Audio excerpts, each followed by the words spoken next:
Bapa, kami bersyukur buat anugerah kebaikan-Mu di hari yang sangat spesial ini, di mana kami merayakan hari kebangkitan-Mu. Tuhan, biarlah saat-saat ini kami semakin mengenal Engkau, semakin dekat dengan Engkau, sehingga apapun yang terjadi di sekeliling kami, apapun yang kami lihat, apapun yang kami alami, tidak mengurangi sukacita kami, karena Engkau Allah yang sudah bangkit dan Allah yang sudah memberikan kemenangan buat kami semua. Tuhan, kami rindu Engkau juga sampaikan firman-Mu pada kami semua. Urapi hamba-Mu, urapi kami semua. Tuhan, terima kasih supaya firman-Mu boleh memberkati kami, firman-Mu boleh menguatkan kami, dan firman-Mu juga bisa menuntun kami anak-anak-Mu. Terima kasih Tuhan. Di dalam nama Tuhan Yesus kami mengucap syukur dan kami berdoa. Kita yang siap mendengarkan firman Tuhan bersama-sama, kita katakan amin. Mari Bapak Ibu, kita angkat Alkitab kita bersama-sama. Kita mau deklarasikan firman Tuhan. 2, 3. Aku percaya firman-Mu berkuasa. Aku percaya firman-Mu dapat merubah seluruh hidupku. Aku percaya firman-Mu ini adalah Tuhan sendiri. Aku siap menerimanya dan melakukannya dalam nama Yesus. Amin. Mari Bapak Ibu bersama-sama kita langsung saja. Kita membaca 3 ayat sebagai pengantar firman yang akan saya sharingkan hari ini dari Filipi 3 ayat yang ke-10 sampai dengan ayat yang ke-12. Filipi 3 ayat 10 sampai dengan ayat yang ke-12. Bapak Ibu yang memegang Alkitab semuanya bisa membacanya bersama-sama dengan saya. Demikian firman Tuhan. Yang ku kehendaki ialah mengenal Dia dan kuasa kebangkitannya dan persekutuannya dalam penderitaannya, di mana aku menjadi serupa dengan Dia dalam kematiannya, supaya aku akhirnya beroleh kebangkitan dari antara orang mati. Bukan seolah-olah aku telah memperoleh hal ini atau telah sempurna, melainkan aku mengejarnya. Kalau aku dapat juga menangkapnya, karena aku pun telah ditangkap oleh Kristus Yesus. Puji Tuhan, dan tentunya saya mengucapkan terima kasih kepada Pak Gembala yang sudah memberikan mimbar ini di hari yang sangat spesial, di mana kita bersama-sama merayakan hari kebangkitan Tuhan kita Yesus Kristus. Mungkin Bapak Ibu sudah melihat di layar sesuai dengan firman yang barusan kita baca, Filipi 3 ayat yang ke-10, yang ku kehendaki ialah mengenal Dia. Ini dikatakan oleh Paulus. Dan ini juga menjadi judul khotbah saya hari ini, Knowing Jesus atau mengenal Yesus. Saya berdoa dan kita semua berdoa, kebangkitan Tuhan Yesus memberikan suatu kemenangan buat kita semua.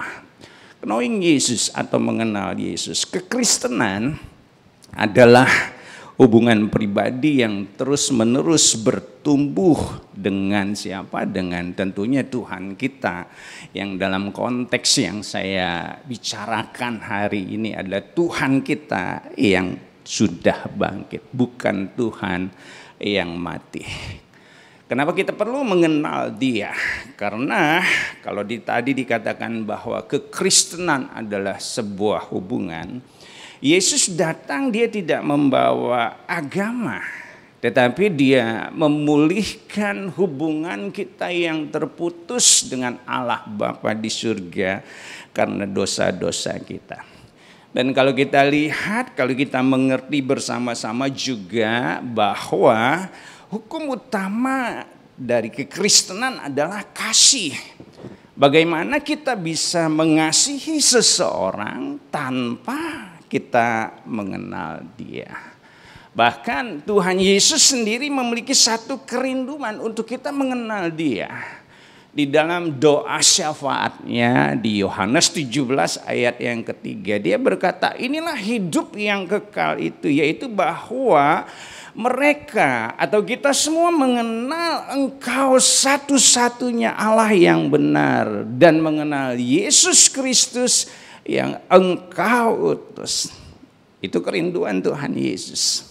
Di dalam Matius 16 ayat yang ke-15, ketika Tuhan Yesus berkata akan mendirikan jemaatku atau gerejaku, Yesus bertanya kepada mereka atau murid-muridnya pada saat itu, kata orang, siapakah anak manusia itu? Tapi Tuhan Yesus enggak puas dengan jawaban mereka.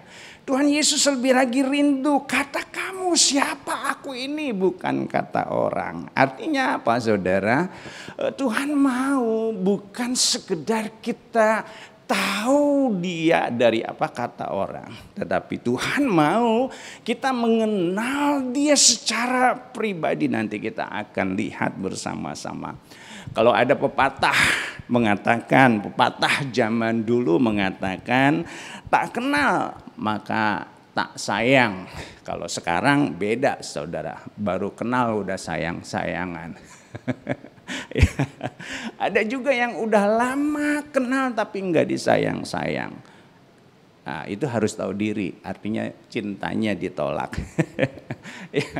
Tak kenal maka tak sayang. Artinya gini saudara, kita enggak bisa mengetahui karakter atau sifat seseorang jika belum benar-benar mengenalnya secara dekat. Dalam konteks yang kita bicarakan hari ini, kalau kita tidak mengenal atau dekat dengan Yesus, maka kita enggak mungkin bisa mengasihi Tuhan Yesus. Dan hari ini ada satu penghiburan buat kita semua, apalagi yang pernah merasakan cintanya ditolak. Bahwa Tuhan Yesus dia tidak pernah menolak cinta. Kemarin Jumat kita baru saja merayakan Jumat Agung atau hari kematian Yesus. Pada saat Yesus mati, 3 Injil saudara, kalau kita baca di sana mengatakan bahwa tabir bait suci itu terbelah menjadi 2 dari atas ke bawah. Artinya apa? Bahwa semua kita memiliki hak yang sama untuk masuk ke dalam ruang Maha Kudus. Atau kita memilih hak-hak yang sama untuk masuk lebih dekat lagi, mendekat kepada Tuhan. Atau dengan kata lain, kita memiliki hak yang sama untuk mengenal Yesus, mengasihi Yesus. Tadi saya katakan bahwa bukan sekedar tahu Yesus, bukan sekedar mengenal biasa-biasa. Karena di dalam kekristenan tadi kalau saya katakan itu merupakan sebuah hubungan pribadi yang harus terus-menerus bertumbuh dengan Tuhan yang sudah bangkit. Artinya bukan sekedar kita mengenal, tetapi benar-benar ada satu pengenalan secara pribadi. Di dalam bahasa aslinya saudara, mengenal itu dikatakan ginosko, artinya adalah to know by experience atau pengalaman pribadi. Kita kenal Tuhan secara pribadi. Karena itu Paulus berkata, yang ku kehendaki adalah mengenal Dia. Bukan sekedar tahu, bukan sekedar mengenal biasa-biasa. Kita tahu siapa Paulus, seorang yang begitu luar biasa. Dan saya yakin dia sudah mengasihi Tuhan. Tetapi apa yang dia katakan, dia terus mengejar.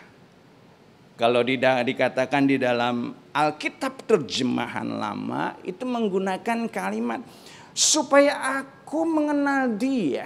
Artinya seolah-olah apa yang dia sudah lakukan saat itu belum mengenal Yesus sepenuhnya. Dia ingin mengejar Yesus lebih lagi. Dan Tuhan mau. Di hari kebangkitan ini kita mengenal Dia. lebih lagi. Amin. Supaya kita bisa merasakan kasih-Nya. Supaya kuasa kebangkitannya bisa kita alami. Jangan saudara berkata bahwa engkau sudah mengenal Yesus karena engkau punya gembala yang dekat dengan Tuhan. Enggak cukup. Pengenalan Yesus berbicara tentang pribadi. Engkau enggak bisa berkata, saudara tidak bisa berkata bahwa saudara mengenal Yesus karena ada seorang pengkhotbah yang hebat yang bisa menjelaskan siapa Yesus itu. Enggak cukup melalui orang. Tapi Yesus bertanya kepada kita, kata kamu, kata kita semua, siapakah Yesus itu? Dia adalah Tuhan yang sudah bangkit. Dia adalah Allah. Dia adalah Mesias yang hidup.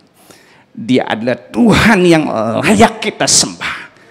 Kalau kita bisa mengenal Yesus yang seperti itu secara pribadi, saya yakin persoalan bukan lagi persoalan buat kita semua. Karena kita tahu ada kuasanya yang luar biasa yang akan dinyatakan di dalam kehidupan kita semua. Amin, saudara.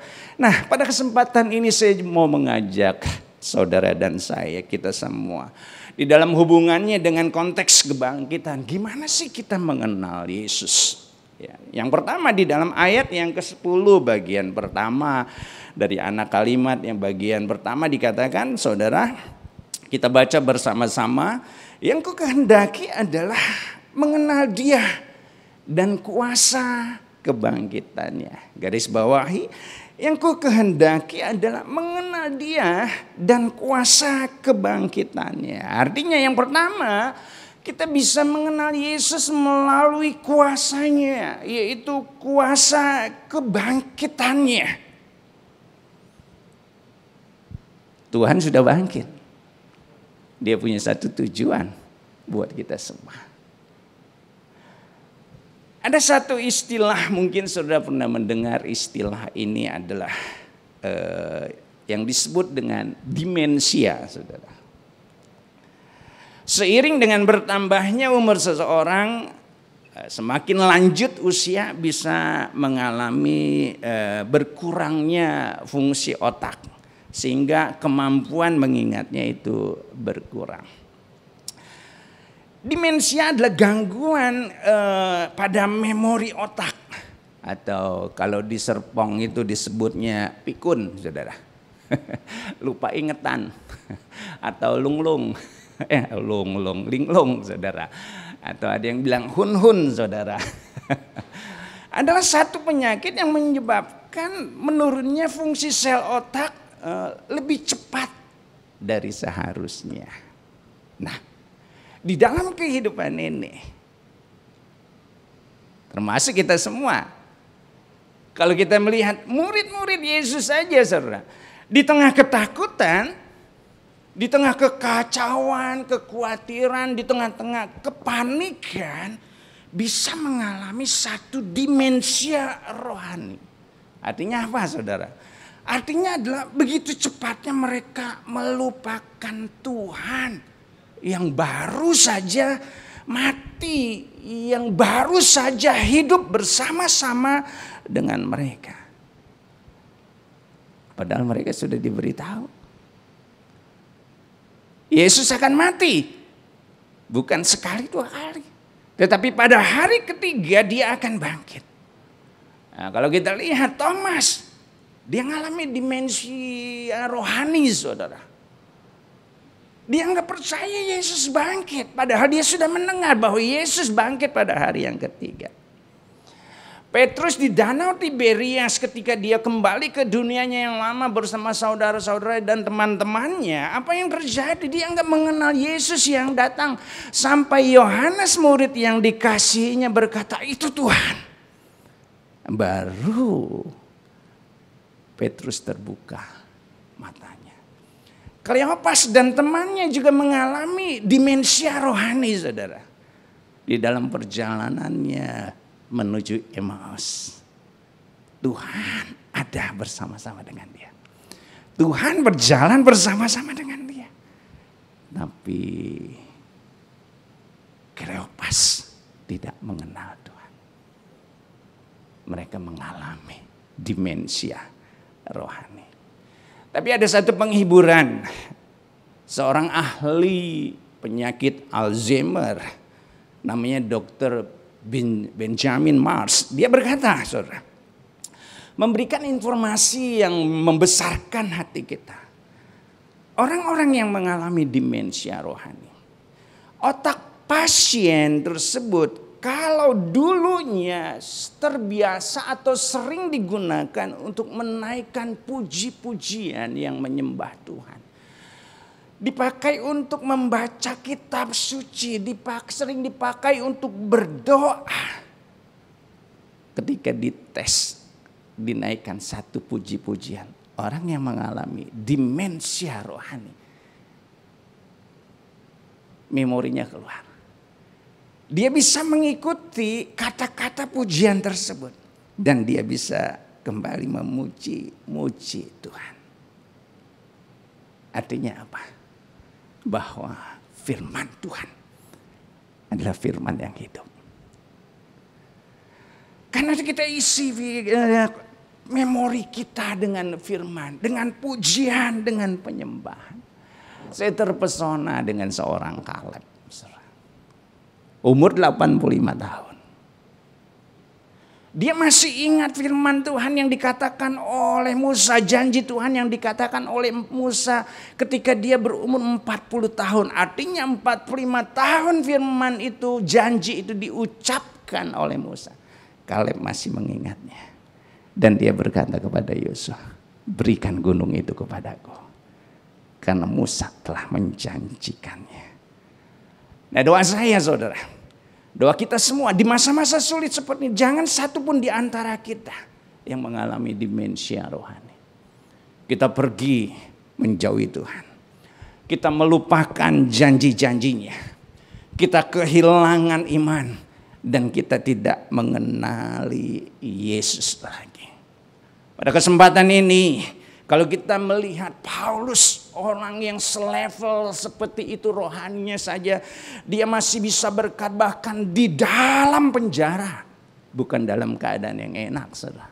Di dalam penjara dia berkata, yang ku kehendaki adalah mengenal Yesus dan kuasa kebangkitannya.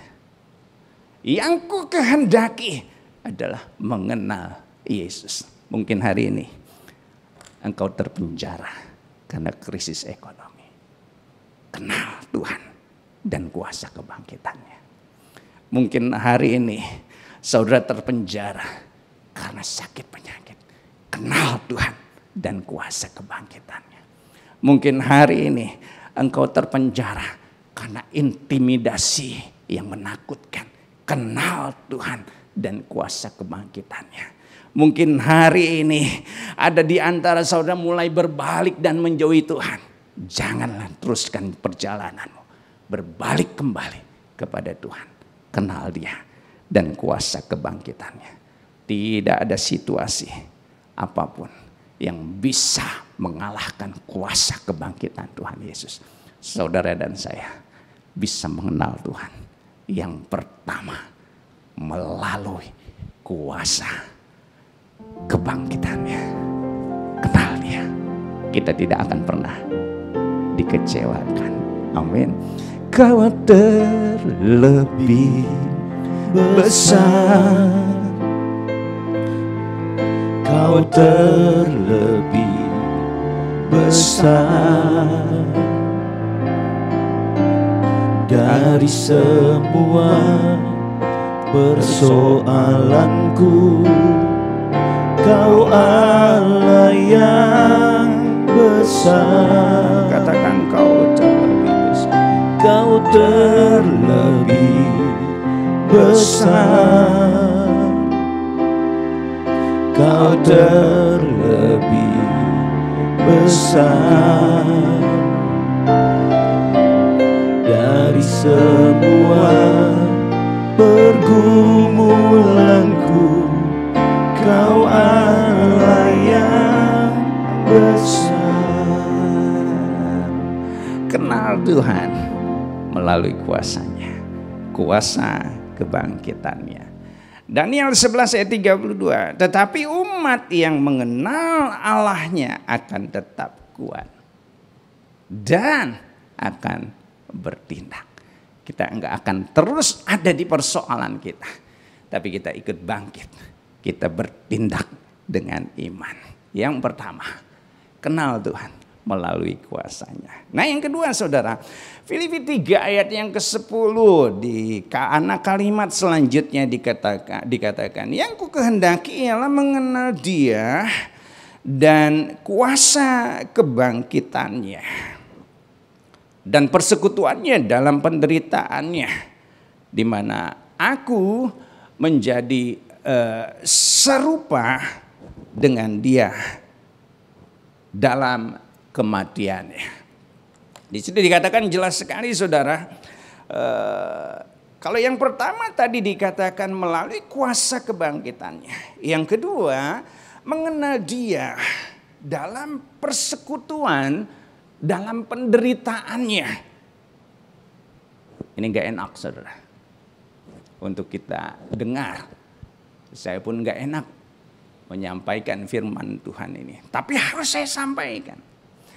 Karena Benny Hinn saudara, dalam satu acara yang diadakan oleh Maurice Celulo, dia berkata seperti ini, banyak gereja Tuhan yang hanya mengajarkan mengenai kelimpahan, mengenai berkat-berkat. Enggak salah, karena Tuhan juga mau kita menjadi pribadi-pribadi yang diberkati. Amin. Tetapi jangan lupa bahwa kita harus juga mendengar berita tentang salib, tentang penderitaan Kristus, sehingga apa? Ada satu keseimbangan, saudara dan saya, kita tidak menjadi lemah, mudah lemah, menjadi cengeng, kita menjadi orang yang mudah menyerah. Harus seimbang, saudara. Keseimbangan ini disampaikan oleh Paulus. Dia mengajarkan bahwa untuk mengenal Allah bukan hanya dari kuasa kebangkitannya saja.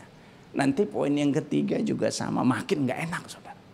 Ya, kalau yang kedua tadi dikatakan yang pertama tadi dikatakan kuasa kebangkitannya, yang kedua melalui pengalaman penderitaan dengan Tuhan kita Yesus Kristus. Ada satu buku yang saya baca, judulnya adalah The Gift of Pain, atau rasa sakit adalah anugerah atau karunia. Ini dikarang oleh Philip Yancey dan Dr. Paul Brand, saudara. Ini menceritakan satu kasus pada seorang gadis kecil yang bernama Tanya, saudara. Ketika berumur 4 tahun dia dibawa ke Dr. Brand, saudara, Paul Brand. Dia menceritakan satu kejadian yang mengejutkan ketika anak ini berumur 17 bulan. Ibunya sedang melakukan aktivitas yang lain, ditaruh anak itu di baby box, saudara. Dan apa yang terjadi ketika ibunya kembali, ibunya terkejut karena apa? Karena anak itu sedang bermain-main atau menggambar sesuatu dengan darah yang keluar dari jarinya sendiri. Ternyata, saudara, ia menderita cacat genetik, di mana dia tidak bisa merasakan sakit. Jadi jarinya itu digigit oleh dirinya sendiri, saudara, sampai keluar darah dan dia menggambar-gambar. Dan yang terjadi selanjutnya adalah satu pengalaman yang mengerikan, saudara. Ketika dia mulai belajar jalan, dia tidak perlu repot-repot menyingkirkan paku payung yang dia injak, karena dia tidak merasakan sakit. Selalu ditemukan luka baru sebelum luka lamanya sembuh. Persendiannya, tangan dan kaki berubah letak. Pada umur 11 tahun saudara, dia telah ditempatkan dalam satu panti rehabilitasi dalam keadaan yang sangat memprihatinkan, saudara. Kedua kakinya sudah diamputasi. Dia hampir kehilangan seluruh jarinya karena digigit-gigit oleh dirinya sendiri. Lidahnya tergores sana sini, luka sana sini karena dia suka menggigit lidahnya. Dia mengalami infeksi yang kronis dan tidak lama kemudian dia meninggal. Ini salah satu contoh ekstrim tentang orang yang tidak memiliki kesadaran akan rasa sakit. Ada satu sakit yang sama sebenarnya dengan sakit itu, yaitu penyakit kusta. Kulit yang terserang itu nggak bisa merasakan rasa sakit. Nah karena itu Philip Yancey dan Paul Brand dia berkata rasa sakit adalah satu anugerah yang terbesar dari Tuhan bagi kita. Mungkin saudara berkata, Pak itu kan sakit ekstrim. Saya mau katakan hari ini banyak orang yang mengalami hal yang sama. Banyak orang yang mengalami kusta-kusta rohani dalam kehidupannya. Secara fisik dia nggak sakit. Tetapi ketika dia mengalami penderitaan, apa yang terjadi dalam dirinya? Dia apatis. Dia masa bodoh dengan penderitaannya.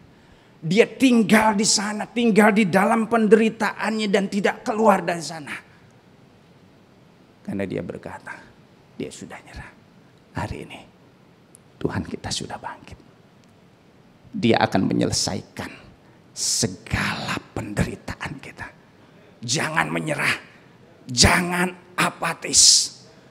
Tapi yang Tuhan mau adalah kalau kita sudah jatuh, hindari jatuh pada lubang yang sama. Amin, saudara. Ada pepatah yang mengatakan hanya keledai yang jatuh di lubang yang sama 2 kali. Jangan melakukan kesalahan yang sama berkali-kali, lama-lama saudara akan nyaman di sana. Saya membaca satu artikel, gimana sih orang Eskimo itu membunuh beruang. Sederhana, saudara. Dia nggak mungkin menangkap beruang. Tapi yang dia lakukan adalah dia melumuri sebuah belati yang tajam dengan darah, kemudian belati itu ditancapkan ke dalam tanah, kemudian dengan cara mata pisaunya terarah ke atas, saudara. Nah, ketika beruang itu mencium bau darah, beruang itu datang dan dia menjilat-jilat belati yang tajam tersebut. Karena dingin, saudara, dia nggak gitu terasa sakit tuh nggak gitu terasa, saudara. Dan akhirnya apa? Walaupun dia menjilat dan berdarah, dia ngerasakan rasa sakit. Darah yang keluar dari lidahnya itu yang dia isap. Dan dia menikmati sebenarnya, bukan menikmati kesenangan. Dia menikmati penderitaannya. Sama, saudara. Tuhan mau kita kenal. Kita jadikan satu penderitaan. Bukan sesuatu yang kita nikmati. Tapi kita jadikan suatu penderitaan merupakan sesuatu yang justru membawa kita mengenal Tuhan lebih lagi. Saya melihat di dalam Alkitab. Orang-orang yang mengalami satu penderitaan, saudara. Tapi justru melalui penderitaan itu dia mengenal Tuhannya. Ayub mengalami penderitaan yang luar biasa. Gak enak untuk dijalani. Gak enak kehidupannya. Tapi kita lihat melalui penderitaannya. Ayub 42 ayat yang kelima dikatakan, kalau dulu hanya dari kata orang aku mengenal Tuhan. Mendengar tentang Engkau. Tapi sekarang mataku sendiri melihat Engkau. Amin. Abraham harus ngalami penderitaan, gak nyaman hidupnya, harus keluar dari negerinya, dari rumah ayahnya, dari sanak saudaranya, saudara. Tapi kita lihat Abraham menemukan Allahnya yang begitu luar biasa, mengenal Allahnya yang menepati janjinya. penderitaan dijadikan alat untuk mengenal Tuhan lebih lagi.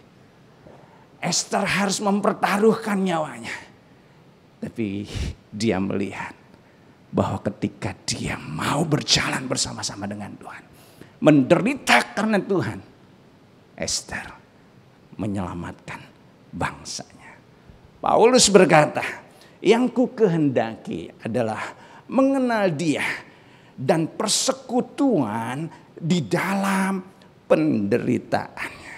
Dalam penderitaannya, Paulus justru dia mengenal Tuhan lebih lagi.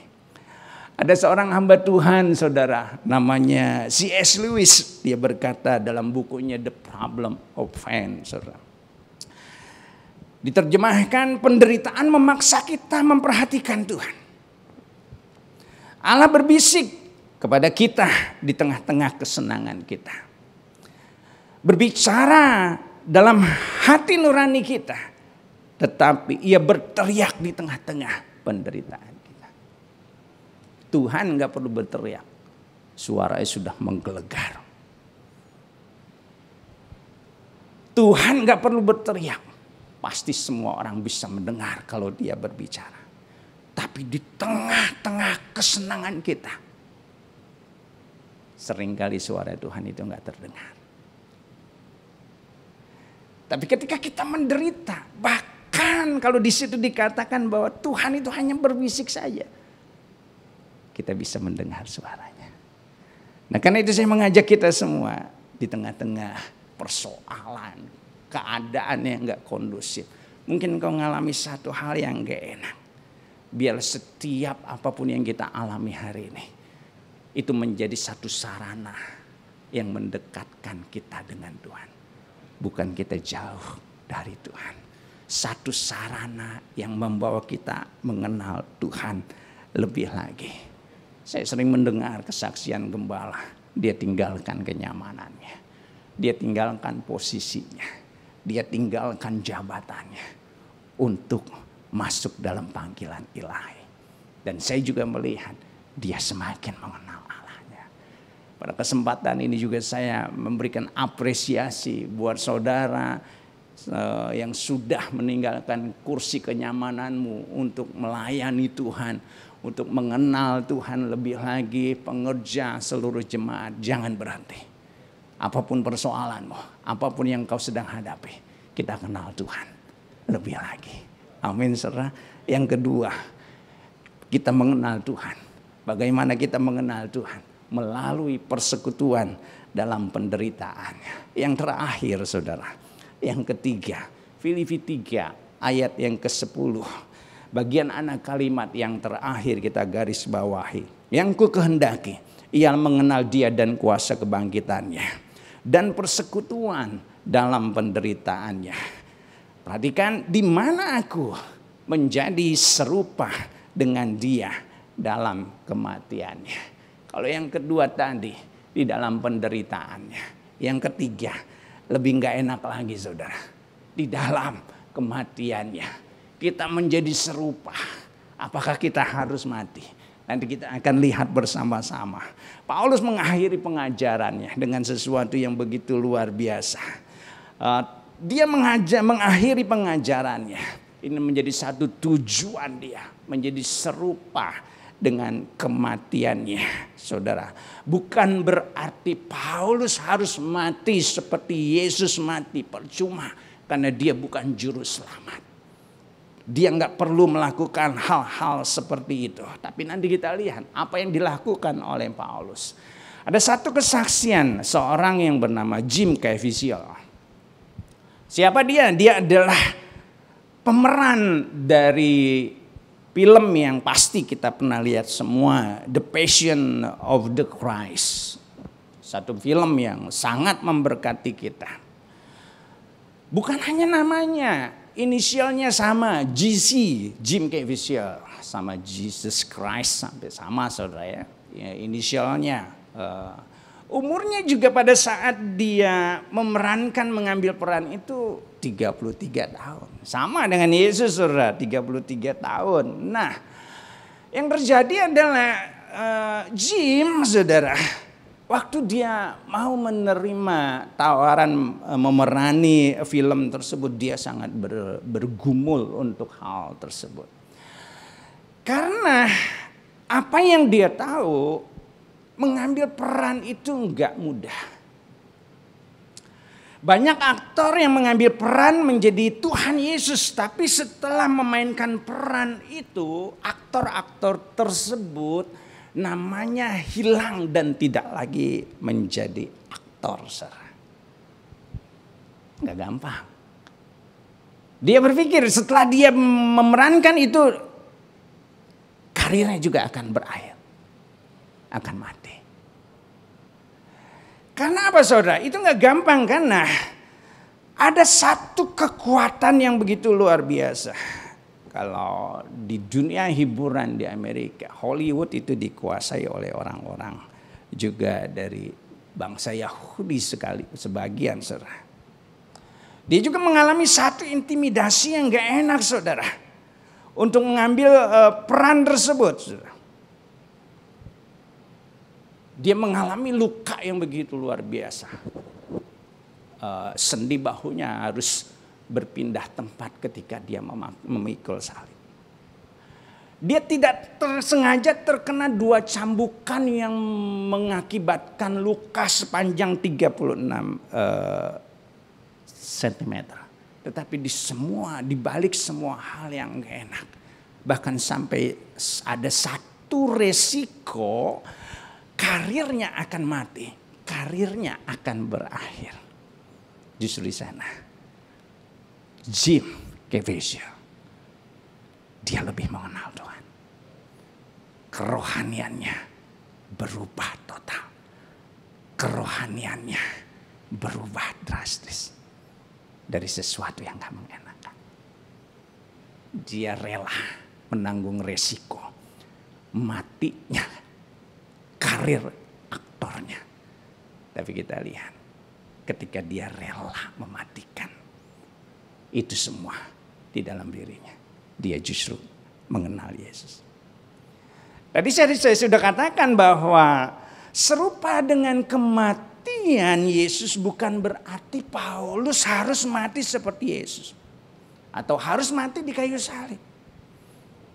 Paulus bukan juru selamat. Paulus bukan penanggung dosa kita semua, bukan. Tapi artinya adalah kalau Yesus mati demi kehendak Allah, Paulus juga mau melakukan itu. Kalau Yesus mati mau melayani orang lain, Paulus juga mau melakukan itu. Kalau Yesus mati untuk ketaatan, sebuah ketaatan, Paulus juga mau melakukan. Kalau Yesus mau mematikan egonya, Paulus juga mau mematikan egonya. Karena itu dalam firman Tuhan yang dikatakan di dalam 2 Korintus 4 ayat yang ke-10. Kami senantiasa membawa kematian Yesus di dalam tubuh kami, supaya kehidupan Kristus juga nyata di dalam tubuh kami. Ini yang Paulus katakan. Galatia 2 ayat 20. Bukannya aku lagi yang hidup, Paulus berkata, tetapi Yesus yang hidup di dalam aku. Amin, saudara. Kita harus mengenal Yesus melalui apa? Kematiannya. Menjadi serupa dengan kematiannya. Mungkin ada sesuatu yang diminta oleh Tuhan hari ini. Mungkin ada kehendak kita yang harus dimatikan dan diserahkan demi kehendak Allah. Mungkin ada hobi-hobi kita yang harus dimatikan. Banyak hobi saya yang saya tinggalkan karena saya melayani Tuhan. Dan saya tahu itu menyenangkan Tuhan. Mungkin ada dompet kita yang harus dimatikan demi kerajaan Allah. Dikorbankan demi kerajaan Allah. Mungkin ada waktu kita yang harus dikorbankan demi fellowship kita dengan Tuhan. Mungkin ada kenyamanan, kenyamanan yang kita harus matikan, yang harus kita korbankan demi perkenanannya. Hari ini, kalau saudara merasakan ada sesuatu yang kau harus berikan di momen kebangkitan ini, kenali dia menjadi serupa dengan kematiannya. Ketika kita relakan, kita akan mengenal dia lebih lagi. Amin. Paulus, dia tinggalkan semua kebanggaannya. Bahkan dia berkata, semua sampah demi berjalan bersama-sama Yesus. Saya bersyukur 30 tahun saya melayani Tuhan. Dalam kesedihan, kehilangan, penderitaan, saya mengenal dia sebagai pribadi yang menghibur. Saya bersyukur pada saat banyak kebutuhan dan pada saat saya kekurangan, saya mengenal Tuhan sebagai penyedia. Saya bersyukur dalam penganiayaan, intimidasi, ada Tuhan yang menjadi perisai buat saya, yang membuat saya tetap kuat. Yesus Tuhan yang sudah bangkit, dia sudah memberikan kemenangan kepada kita semua. Saya tidak panjangkan firman Tuhan hari ini. 3 hal yang harus kita renungkan bersama-sama. Bagaimana kita mengenal Yesus? Yang pertama, kita mengenal dia melalui kuasanya. Yesus sudah bangkit, jangan sia-siakan. Kita nikmati kuasanya. Yang kedua, mengenal Tuhan melalui persekutuan di dalam penderitaannya. Yang ketiga, kita mengenal dia melalui keserupaan dalam kematiannya. Amin, saudara. Saya tidak panjangkan firman Tuhan. Mari kita persiapkan hati kita untuk menerima tubuh dan darahnya. Kau terlebih besar, Kau terlebih besar dari semua persoalanku. Kau Allah yang besar,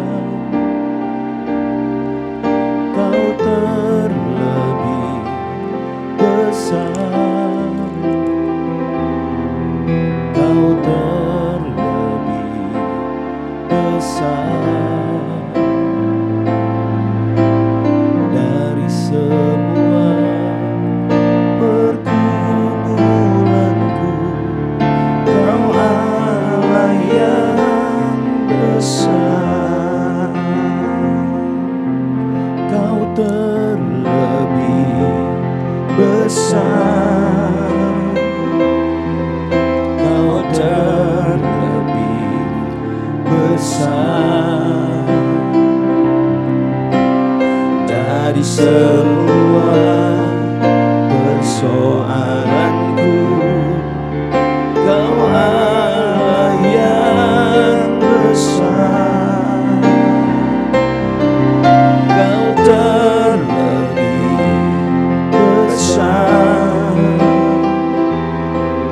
Kau terlebih besar dari semua pergumulanku. Kau Allah yang besar. Sembah kami bersyukur Tuhan, kami bersyukur kuasa kebangkitan-Mu yang jauh lebih besar dari persoalan kami. Sini dia rara masuk, dia rara. Haleluya, haleluya.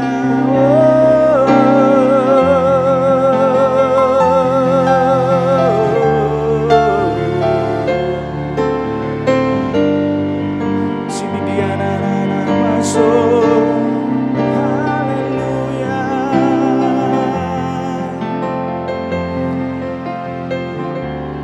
Bukti kasih-Mu Engkau sudah nyatakan melalui tubuh dan darah-Mu. Engkau mau dekat dengan kami. Bahkan Engkau mau bersama-sama dengan kami melalui apa yang Kau perintahkan kepada kami. Oh ya rarabasakatakaramasakatakara. Mari gereja Tuhan, mungkin ada penderitaan,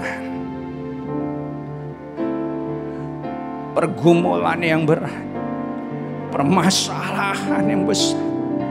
Tuhan rela mati buat kita. Tuhan rela memberikan darahnya buat kita.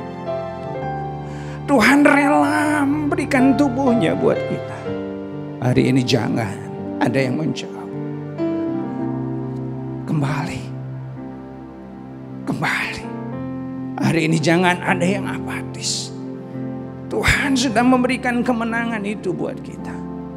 Hari ini jangan ada yang menyerah. Tuhan bersama-sama dengan kita. Kenal Dia lebih lagi. Kenali Dia lebih lagi. Kenali Dia lebih lagi. Sebab apa yang telah kuteruskan kepadamu telah aku terima dari Tuhan, yaitu bahwa Tuhan Yesus pada malam waktu Ia diserahkan, Dia mengambil roti. Mari angkat roti. Dan sesudah itu Ia mengucap syukur atasnya. Dia memecah-mecahkannya dan Dia berkata, inilah tubuhku yang Dia diserahkan bagi kamu. Perbuatlah ini menjadi peringatan akan aku, kekasih-kasih Kristus. Bukankah roti yang kita pecah-pecahkan ini adalah persekutuan kita dengan tubuh Yesus? Mari kita makan dalam nama Yesus.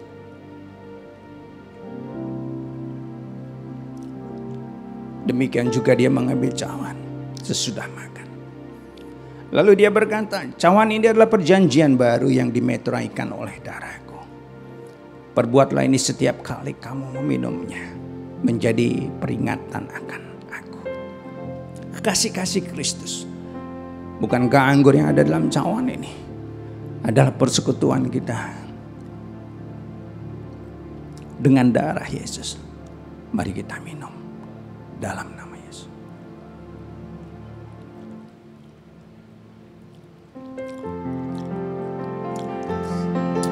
Katakan terima kasih Tuhan. Terima kasih Tuhan. Terima kasih. Terima kasih. Kami bersyukur.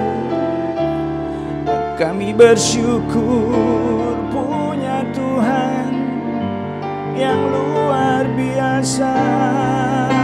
Tuhan yang sudah bangkit, yang telah memberikan kemenangan buat kami. Haleluya.